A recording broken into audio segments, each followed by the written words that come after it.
नमस्कार नमस्कार मंडळी. आजच्या कार्यक्रमात मी विद्या तावडे तुमचं स्वागत करते. आज आहे गुरुवार, भारतीय सौर दिनांक 14 ज्येष्ठ शके 1948 अर्थात 4 जून 2026. मंडळी, आता जून महिना सुरू झाला तरीही अजून मान्सूनचा पत्ता नाही आहे. 10 जून नंतर पाऊस पडणार असं हवामान विभागानं भाकीत केलंय आणि तोपर्यंत आपली शेतीची कामं ही लांबणीवर पडतील. आणि आता या 10 तारखेची वाट पाहण्यापलीकडे आपल्याकडे पर्याय नाही.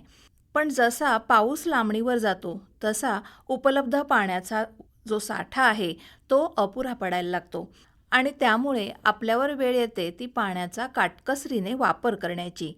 धरणं, नद्या, तलाव, विहिरी यामधले पाणीसाठे हे कमी होत चाललेत आणि म्हणूनच आपण सर्वांनीच पाण्याचा वापर हा काटकसरीने करूया. मंडळी, आजच्या कार्यक्रमात आपल्या भेटीला येणार आहेत माई, सदू आणि लक्ष्मी आपल्या गप्पा गोष्टी या कौटुंबिक संवादातून. चला तर ऐकूया कौटुंबिक संवाद गप्पा गोष्टी.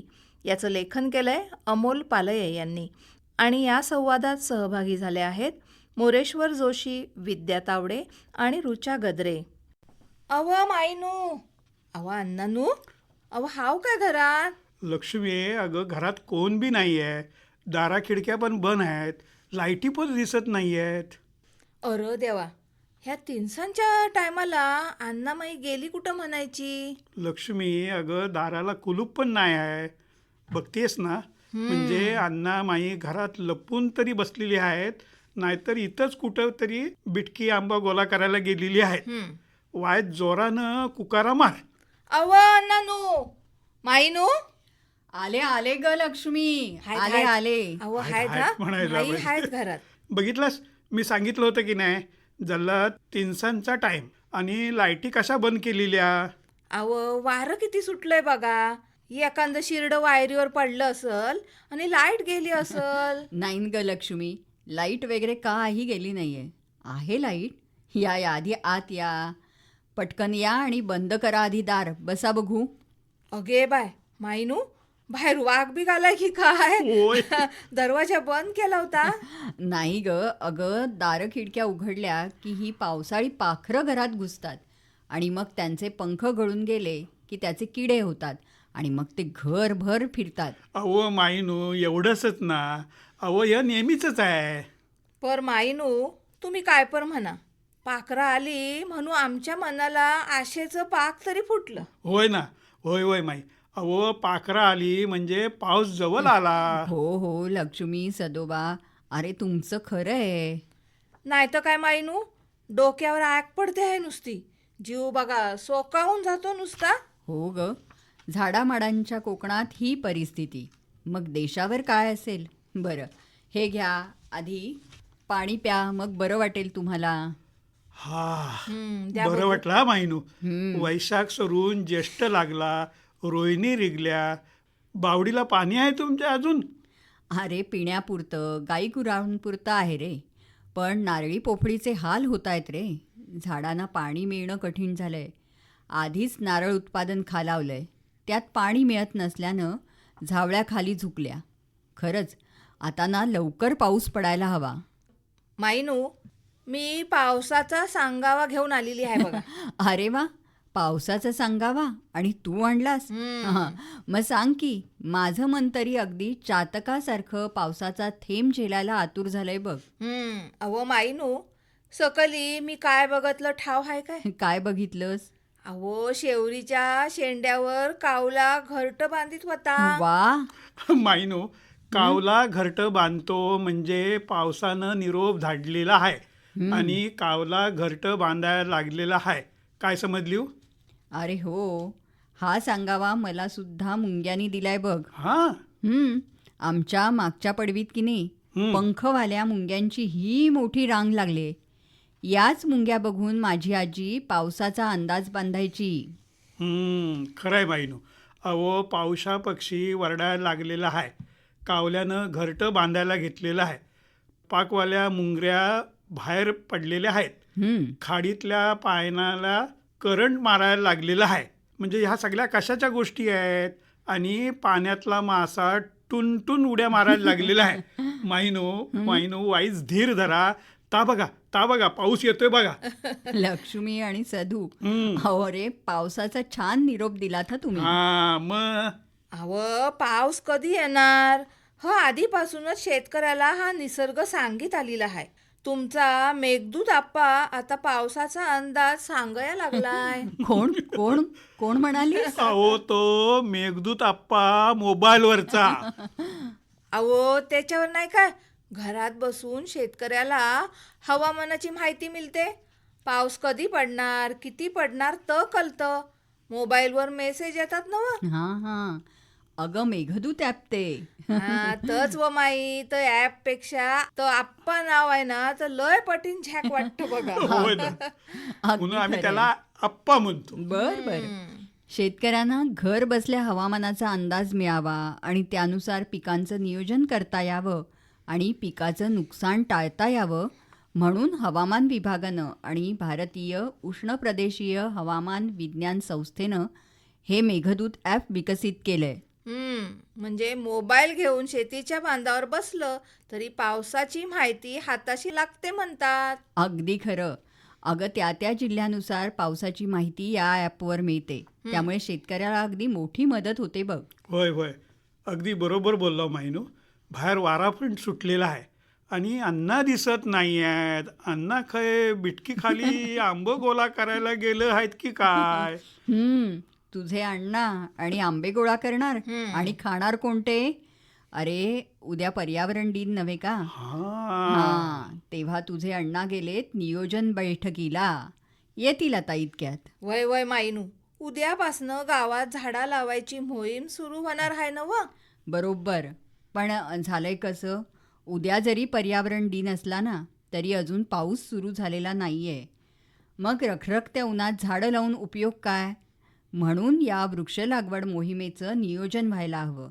यासाठीच अण्णा बैठकीला गेलेत. ह्या बाकी मात्र बरोबर बोलला हो तुम्ही माहिनू. नुसती झाडा लावली म्हणजे काम झालेलं नाही.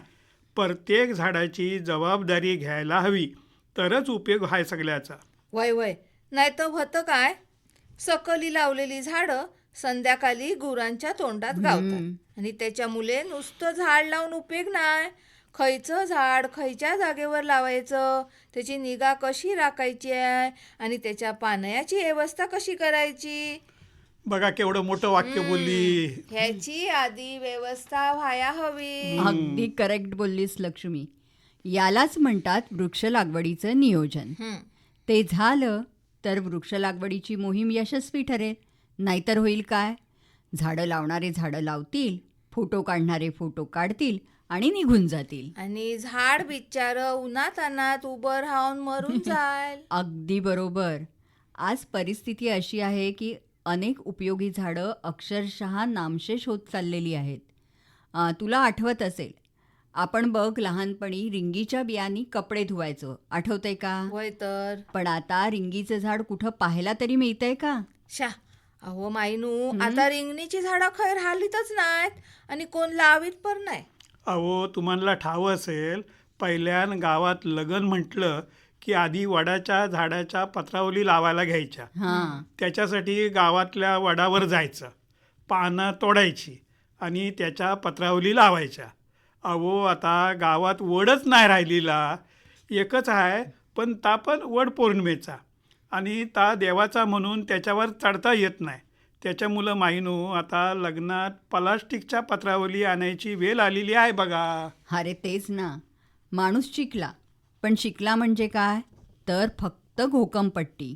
शिकलेलं माणसाच्या जेव्हा अंगी उतरेल ना तेव्हा ते शिक्षण खऱ्या अर्थाने सार्थकी लागलं असं म्हणता येईल. सदू, लक्ष्मी, या महाराष्ट्र भूमीला संत तुकारामांसारखे महापुरुष लाभले, ज्यांनी झाडांना सगळे सोयरे म्हटलं. होय होय माहिनू, तुकोबा म्हणतात नव्हे, वृक्षवल्ली आम्हा सोयरी वनचरी, पक्षी सुस्वरे आलवीती. अगदी बरोबर. वृक्षवल्ली आम्हा सोयरी.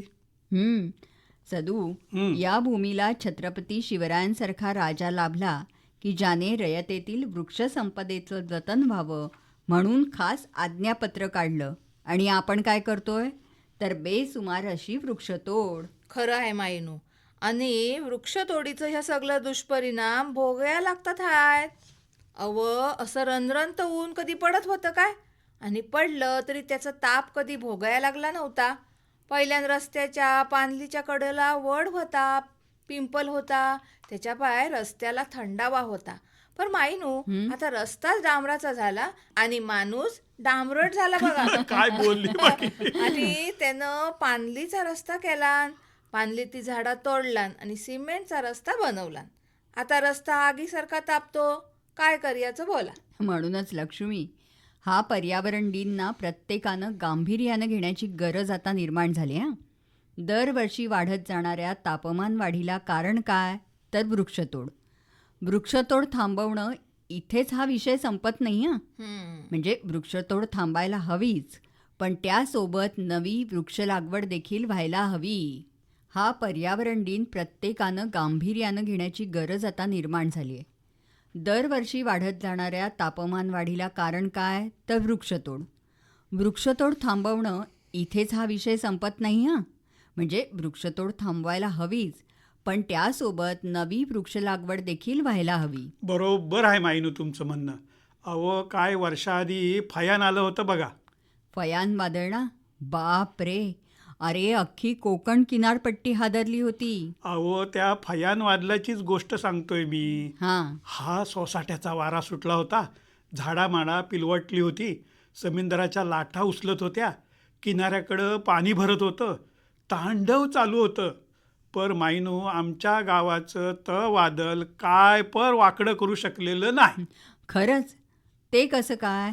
अहो आमच्या किनारपट्टीला सगळी सुरूची बाग आहे. हां, म्हणजे सुरूचे माड. हां, आजपर्यंत लोकांना वाटलं होतं या सुरूच्या माडाचा काय उपयोग आहे म्हणून. नाही त्याच्यावर नारळ धरत ना त्याच्यावर गुलाबाची फुलं फुलत. पर त्या सुरमाडाचं खरं महत्त्व माईनू फयान वादलात कळलं आम्हाला सगळ्यांना. हां. ते कसं काय रे? अव माईनू, हां. समुद्रानं जेवढा म्हणू फयांचा वारा आला, हं. तर तेवढा वारा त्या सुरूच्या माडाने जयच्या थय अडवलं नाही आणि खाली झोपवलं नाही. काय समजली? अव येल पडली तेव्हा त्या वाऱ्यापुढं सुरूचं माड छाती पुढं करून स्वतः आडवे झालेत आणि जमिनीवर आडवे पडलेत बघा. पर त्या झाडांनी फयांच्या वादलाला शेवटपर्यंत गावात येऊन दिला नाही. असली बहादर झाडं आहेत बघा ती सुरूची. वा, अगं खरोखरच बहादर झाडं म्हणावी लागतील. म्हणजे या भूमीवरचं प्रत्येक झाड महत्वाचं आहे. फक्त ना त्याची पारख आपल्याला म्हणजे माणसाला व्हायला हवी. वय वय माईनू, अव त्याच्यामुळं आम्ही दरवर्षी किनाऱ्यावर सुरूची झाडं लावताव. 100 लावली तर त्याच्यातली 50 जगतात बघा. काय वांदा नाही, पुढच्या वर्षी 50 लावता येतील. पर ती झाडा किनाऱ्यावर खडा पारा देत असतात. म्हणू आम्ही माणसा जगताव आहे बघा. नाही तर वाऱ्यानं माणसाला पर कधीच उडवून नेला नसता. काय बोलली बाकी. बरोबर बरोबर. अगं शिवाय ही सुरूची झाडं किनाऱ्यावरची वाळू धरून ठेवतात. त्यामुळे समुद्राचं जमिनीकडे होणारं अतिक्रमण रोखून धरलं जातं. अस्मानात घोंगावणाऱ्या वादळाला सुरूचं झाड रोखून धरतं आणि अजस्त्र लाटांच्या तडाख्यांना तोंड देतं. नुसता ताडमाड दिसणारा हा वृक्ष पर्यावरणात किती महत्त्वाचा आहे ना. अशी प्रत्येक वनसंपदा महत्त्वाची आहे.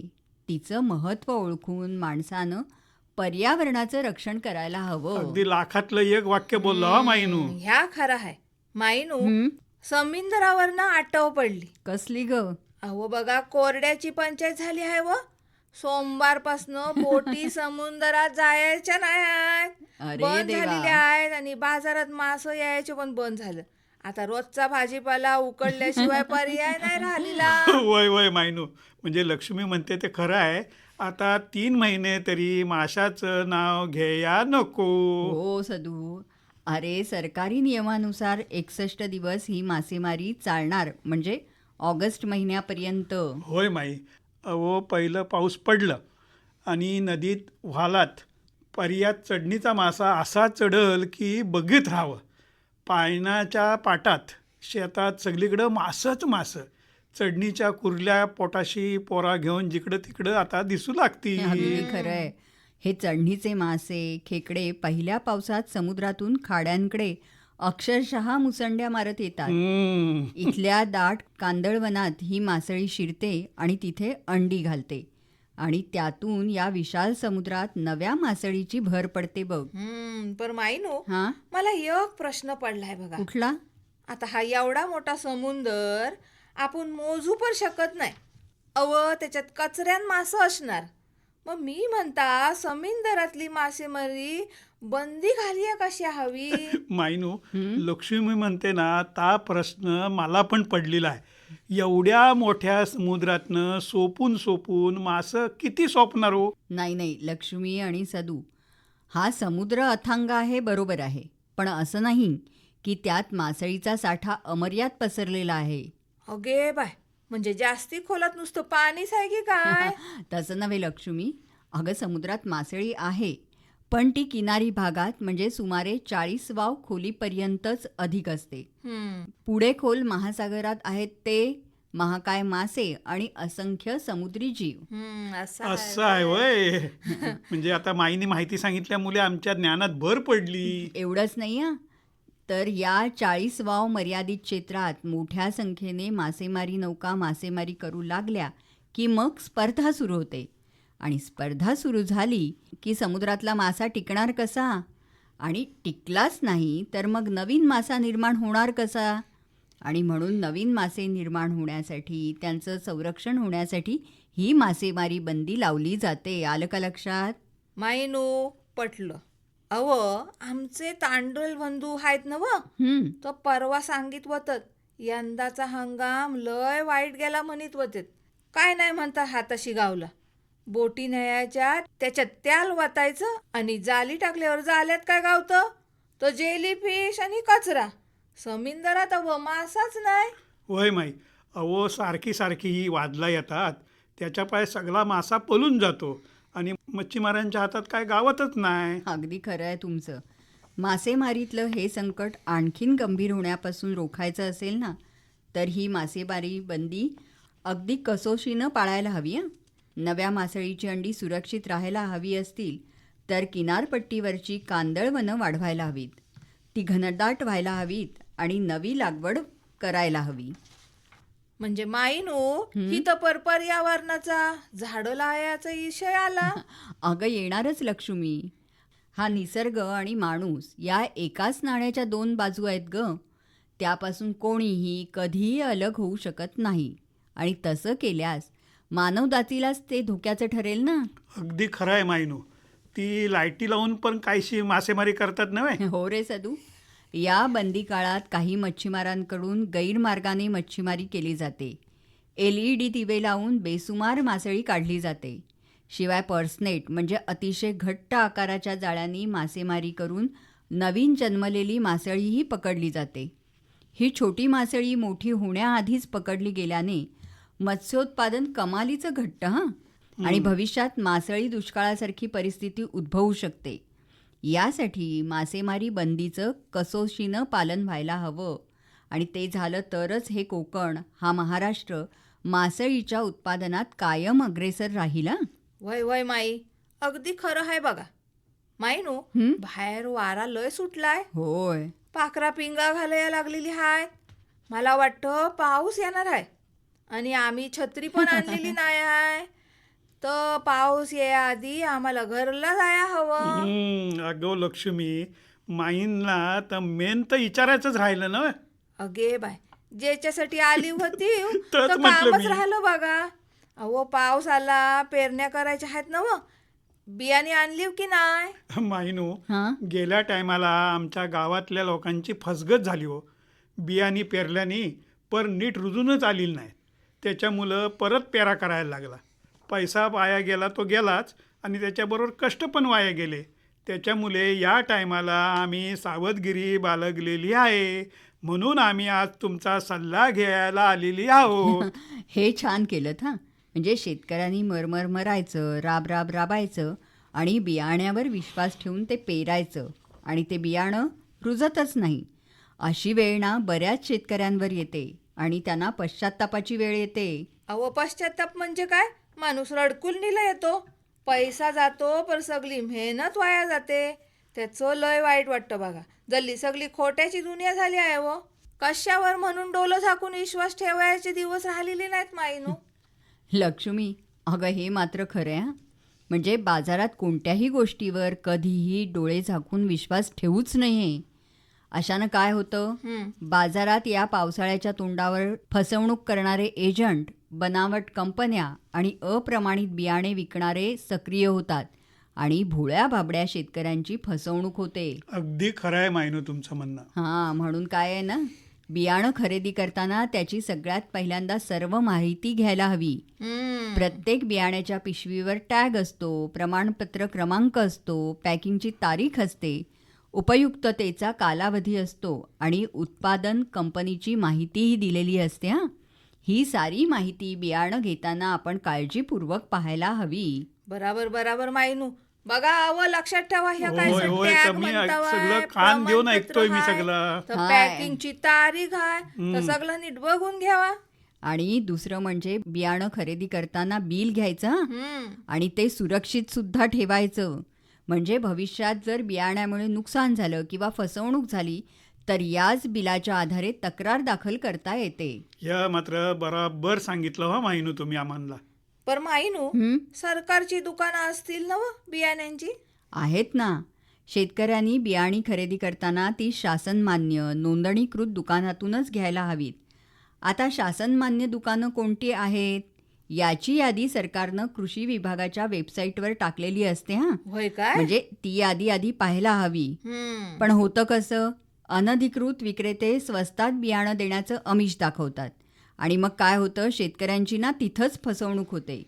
कारण स्वस्तात बियाण्याच्या नावाखाली घेतलेलं बियाणं हे कमी उत्पादनक्षम असू शकतं. हां, खरंय खरंय.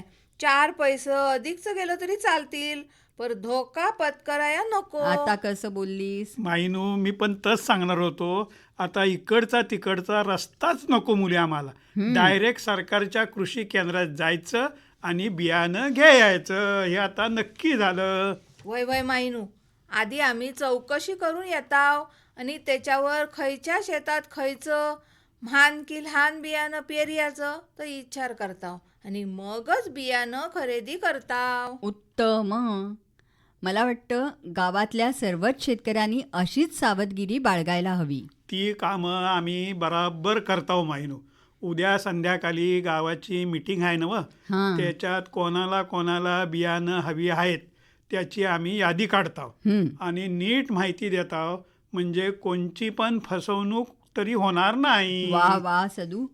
जे जे आपणासी ठावे ते ते इतरांसी सांगावे, शहाणे करून सोडावे सकळ जन, हेच खरं. काय वय बोलला वय हो मायनू. माईनू. शाने करून सोडायचे हाय सगळ्यांना.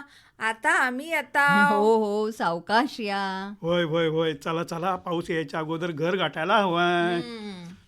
गप्पा गोष्टी हा कौटुंबिक संवाद आपण ऐकलात.